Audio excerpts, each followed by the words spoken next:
नमस्कार। इन खबर में आपका स्वागत है। बीजेपी के वरिष्ठ नेता और महाराष्ट्र के पूर्व मुख्यमंत्री देवेंद्र फडणवीस ने कहा था कि वो दिवाली बाद धमाका करेंगे। वो तो धमाका करने के लिए नहीं आए, लेकिन बीजेपी के ही नेता और व्यापारी मोहित काम्बोज उर्फ मोहित भारती आज सामने आए। 1 घंटे तक उन्होंने प्रेस कॉन्फ्रेंस को संबोधित किया और एक से बढ़कर के एक जो है उन्होंने आरोप लगाए। और नवाब मलिक जो एनसीपी नेता और महाराष्ट्र सरकार में मंत्री हैं, आर्यन खान में सबसे ज़्यादा वही आग बबूला है, उन पे आरोपों की बौछार लगा दी।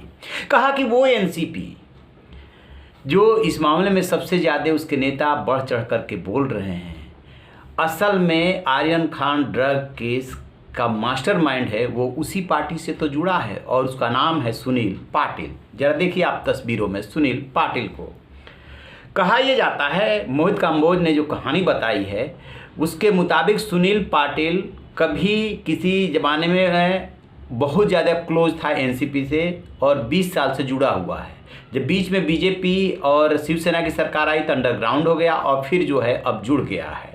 उसने जो है एक नाम सैम डिसूजा का सभी ले रहे हैं, चाहे प्रभाकर सैल हो जो सबसे पहले आकर के 18 करोड़ की डील का आरोप लगाया था, वो भी स्वतंत्र गवाह है, और किरण गोसावी, सभी के इवन नवाब मलिक, सभी सैम डिसूजा का नाम ले रहे हैं। तो उसी सैम डिसूजा के हवाले से इन्होंने ये खुलासा किया है कि 1 अक्टूबर को किरण जो सुनील पाटिल है उनका फ़ोन आता है सैम डिसूजा के पास। उसके पास 27 लोगों की लीड है, ऐसे ऐसे पार्टी होने जा रही है। व्हाट्सएप मैसेज किया, उसके बाद व्हाट्सएप कॉल किया और फिर जो है उसने सैम डिसूजा ने वीवी सिंह नामक एनसीबी के अधिकारी से किरण गोसावी को मिलाया।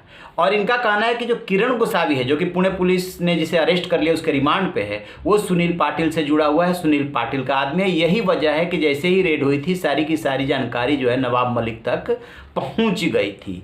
तो मेन जो आदमी है इनके हिसाब से, मोहित भारती के हिसाब से, वो सुनील पाटिल है। सैम डिसूजा बीच में है जिसे कि एनसीबी के भी अधिकारी जानते हैं। किरण गोसावी से एनसीबी अधिकारी से मिलवाने वाला सैम डिसूजा ही है। और जो वो बॉडीगार्ड है प्रभाकर सैल, वो जो बता रहा है किरण गोसावी से जुड़ा हुआ है, इस सब में सैम डिसूजा कॉमन नेम आ रहा है। So I got a call on the first from Mr. Sunil Patil saying that he had some info in regards to the cruise, and he told me if he could connect me with the NCB officials, since I know some NCB officials through some media magnets. So I told him I will talk to them and let you know. And when I spoke to them, they asked me that do you have any confirmed information. So I insisted on Mr. Patil that you send me the information in which, like, you know, they are satisfied and then they will meet you. So Patil sent me on the first night, he sent me a list of 27 people. And after that, he told me that he's sending his people, that is Mr. Kiran Gosavi and Manish Bhanushali, to Bombay from Ahmedabad. And at 7:30 in the morning on the 2nd, when they reach, they call me and they insist me to come and get this meeting done between the NCB and them. But unfortunately it is not my profile, it's not my job, so I didn't vouch for it. And I said a no. And at 9 o'clock they met the superintendent of the Mumbai zonal unit and everything was done. एक बात उन्होंने ये कही। दूसरा, अनिल देशमुख जो पूर्व गृह मंत्री हैं महाराष्ट्र के और इस समय ईडी के रिमांड पे हैं, उनके बेटे हैं ऋषिकेश देशमुख, वो इससे जुड़े हुए हैं सुनील पाटिल से, तस्वीरों में आप देखेंगे।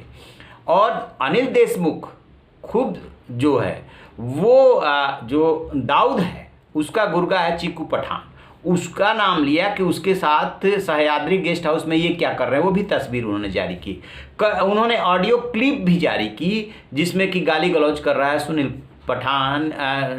सुनील पाटिल और किससे, सैम डिसूजा से बात करते हुए। चूँकि उसमें गाली गलौज है इसलिए उस ऑडियो क्लिप को नहीं सुनाया जा सकता। तो ये कहानी उभर करके आ रही है कि इसमें मेन आदमी सुनील पाटिल है। अब चूँकि नवाब मलिक और उनके पार्टी के ऊपर आरोप लगे तो उन्होंने ये नवाब मलिक ने ट्वीट किया है कि वो कल जो है प्रेस कॉन्फ्रेंस करके इसका जवाब देंगे। तो ये तो रह गया ये राजनीतिक लड़ाई जो इस मामले में चल रही है कि जो मोहित काम्बोज है, मोहित काम्बोज और नवाब मलिक के कहाँ से ठनी। मोहित काम्बोज के ऊपर ये आरोप है कि उसका जो साला है ऋषि सचदेवा वो भी उस क्रूज पे था, उससे भी एनसीबी ने पकड़ा था, लेकिन मोहित काम्बोज और बीजेपी के नेताओं ने दबाव देकर के एनसीबी से छुड़वा लिया था। जैसे ही नवाब मलिक ने ये आरोप लगाया, मोहित काम्बोज उर्फ मोहित भारती पहले भी आ गए थे सामने, और आज वो खुल करके सामने आए और उनको मियाँ नवाब मलिक कह करके वो ट्वीट भी करते हैं। अब बात आते हैं एनसीबी की तरफ। समीर वानखेड़े जो जोनल डायरेक्टर हैं वो एज इट इज रहेंगे जोनल डायरेक्टर, वो अभी भी है। 6 मामलों की जांच जो है संजय सिंह के नेतृत्व में सौंपी गई है। साफ साफ उस लेटर में कहा गया है, जो आदेश जारी हुआ है, कि इन 6 मामलों की जांच करेगी और वो जो टीम है वो इन्हें असिस्ट करेगी। कहने का मतलब समीर वानखेड़े अपनी जगह पे बने रहेंगे, उनसे जांच छीनी नहीं गई है। ये सेंट्रल टीम जाकर के 6 मामलों की जांच करेगी, जिसमें कि आर्यन खान ड्रग केस है और नवाब मलिक के बेटे नवाब मलिक के दामाद समीर खान का जो ड्रग केस है वो भी है, अरमान कोहली केस भी है, और इसी तरीके के कुल मिला के 6 केस है। तो अब देखते हैं कि ये मामला कौन कौन सा टर्न लेता है। कल नवाब मलिक जवाब देंगे, इसके बाद देवेंद्र फडणवीस सामने आएंगे। इस पर हमारी नज़र रहेगी। जैसे ही अपडेट मिलेगा आपसे साझा करेंगे। रहिए न बेखबर, देखते रहिए इन खबर। Thank you.